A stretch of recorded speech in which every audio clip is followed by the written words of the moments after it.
HDFC bank पर RBI का restriction. India के प्राइवेट बैंकिंग सेक्टर में सबसे बड़ा प्लेयर यानी एचडीएफसी बैंक के ऊपर आरबीआई ने कुछ रेस्ट्रिक्शन इम्पोज किया है। ये रेस्ट्रिक्शन कैसे है और क्यों दिए गए हैं? क्या बैंक के डिपॉजिटर्स को इससे कोई खतरा है? क्या बैंक का इंफ्रास्ट्रक्चर में कुछ प्रॉब्लम हुआ है? ऐसे बहुत सारे सवाल आपके दिमाग में आ रहे होंगे।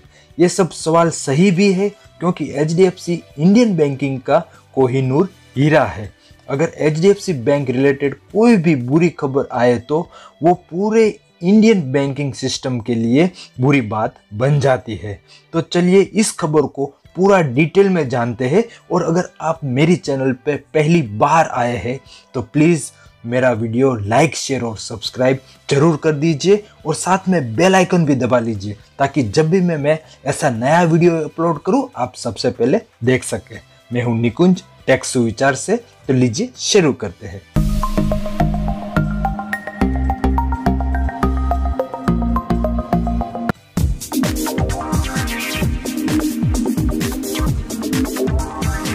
HDFC bank digital outage. HDFC bank के साथ ऐसा क्या हुआ कि आरबीआई को उसके ऊपर रेस्ट्रिक्शन लगा देनी पड़ी? पिछले कुछ दिनों से एचडीएफसी बैंक में लगातार डिजिटल आउटेज हो रहे थे। डिजिटल आउटेज का मतलब है नेट बैंकिंग से ट्रांजैक्शन नहीं कर पाना, यूपीआई पेमेंट अनसक्सेसफुल होना, क्रेडिट कार्ड के पेमेंट नहीं कर पाना।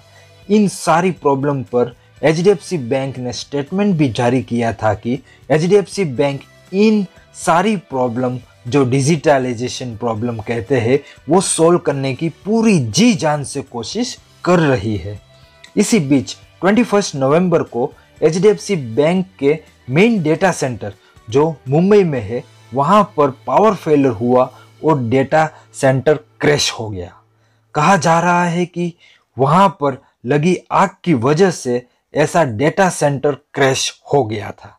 इसकी वजह से बहुत सारे कस्टमर ने प्रॉब्लम फेस किया और इस इंसिडेंट के बाद ही आरबीआई ने सिचुएशन का नोटिस दिया और दिसंबर 2 को आरबीआई की तरफ से ये रेस्ट्रिक्शन दिए गए एचडीएफसी बैंक को।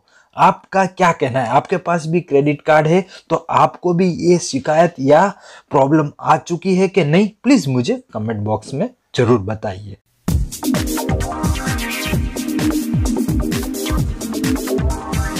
क्या है ये रेस्ट्रिक्शन? आरबीआई ने 2 रेस्ट्रिक्शन लगाए हैं एचडीएफसी बैंक के ऊपर। फर्स्ट, कोई नया डिजिटल स्कीम अब से एचडीएफसी बैंक नए लॉन्च नहीं कर सकता। एचडीएफसी बैंक ने डिजिटल 2.0 नाम से एक डिजिटल आउटरीच प्लान किया था जिसका मेन टारगेट था अपने डिजिटल सर्विस का एक्सपेंशन और नए नए प्रोडक्ट को लॉन्च करना। इस पर आरबीआई ने कंप्लीट स्टॉप लगा दिया है। सेकंड, एचडीएफसी बैंक को कोई भी नए क्रेडिट कार्ड कस्टमर को एक्वायर करने से रोक दिया गया है। इसका प्राइमरी रीजन ये है कि आरबीआई का मानना है कि जब तक डेटा सेंटर की प्रॉब्लम ठीक नहीं हो जाती तब तक नए क्रेडिट कार्ड कस्टमर को एक्वायर करना सही बात नहीं होगा।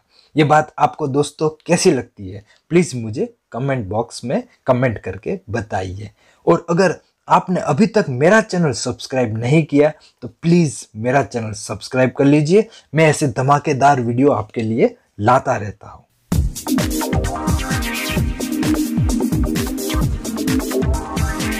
एचडीएफसी बैंक पर क्या इंपैक्ट होगा? एचडीएफसी बैंक की तरफ से एक्सचेंज फाइलिंग किया गया था इस दिसंबर 3 को, जिसमें यह कहा गया है कि आरबीआई के इस रेस्ट्रिक्शन को माना जाएगा और बहुत ही जल्दी डेटा सेंटर रिलेटेड प्रॉब्लम को सॉल्व कर दिया जाएगा। अगर आपके दिमाग में ये सवाल है कि ये रेस्ट्रिक्शन कब उठेगा तो फिर इसका सीधा जवाब ये है कि जैसे ही एचडीएफसी बैंक का डेटा सेंटर फुल्ली ऑपरेशनल हो जाता है आरबीआई अपने डिसीजन को रिव्यू करेगी और सेटिस्फैक्टरी रिजल्ट मिलने के बाद एचडीएफसी बैंक फिर रेस्ट्रिक्टेड एक्टिविटीज को चालू कर पाएगी।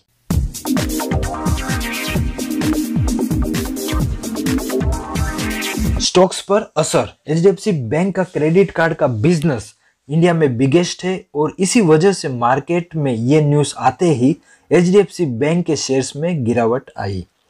3 दिसंबर को एचडीएफसी बैंक का शेयर लगभग 2% गिर गए और इसका मेन रीजन ये आरबीआई का रेस्ट्रिक्शन ही था। लेकिन एचडीएफसी बैंक की तरफ से ये कहा गया है कि इस डिसीजन से बैंक के मटेरियल बिजनेस पर कोई इफेक्ट नहीं हुआ है। लेकिन इन्वेस्टरों को ऐसा लग रहा है कि इस रेस्ट्रिक्शन से एचडीएफसी बैंक के शेयर्स जो अभी काफी हाईली वैल्यूड है उसमें एक नया लोअर एंट्री पॉइंट मिल जाएगा। तो ये सच में देखा जाए तो एक ऐसी अपॉर्चुनिटी है जो इन्वेस्टरों को यूज करना चाहिए। एचडीएफसी बैंक के फाइनेंशियल बहुत अच्छे हैं, देश का नंबर 1 प्राइवेट बैंक है और इसका मैनेजमेंट भी काफी स्ट्रॉन्ग और रिलायबल है। फिलहाल आरबीआई के रेस्ट्रिक्शन की वजह से थोड़ा सा डाउन भले ही हुआ हो, लेकिन ये रेस्ट्रिक्शन के जाने का जैसे ही अनाउंसमेंट होगा तब शेयर्स जरूर ऊपर आएगा और यही रीजन है कि एचडीएफसी बैंक शेयर्स पर इन्वेस्टमेंट करने का एक अच्छा मौका है। तो आपका डिसीजन क्या होगा? क्या आप एचडीएफसी बैंक पे इन्वेस्ट करेंगे या आपका कोई नया एंट्री पॉइंट की तलाश में है? प्लीज मुझे कमेंट बॉक्स में कमेंट करके बताइए। और अगर आप मेरी चैनल पे नया है तो प्लीज मेरा चैनल लाइक, शेयर और सब्सक्राइब जरूर कर दीजिए और साथ में बेल आइकन भी दबा लीजिए ताकि जब भी मैं नया वीडियो अपलोड करूं आप सबसे पहले देख सके। दोस्तों, वीडियो बनाने में बहुत ही मेहनत लगती है तो प्लीज लाइक तो जरूर करिएगा। मैं हूं निकुंज टेक सुविचार से। मिलते हैं नए वीडियो में।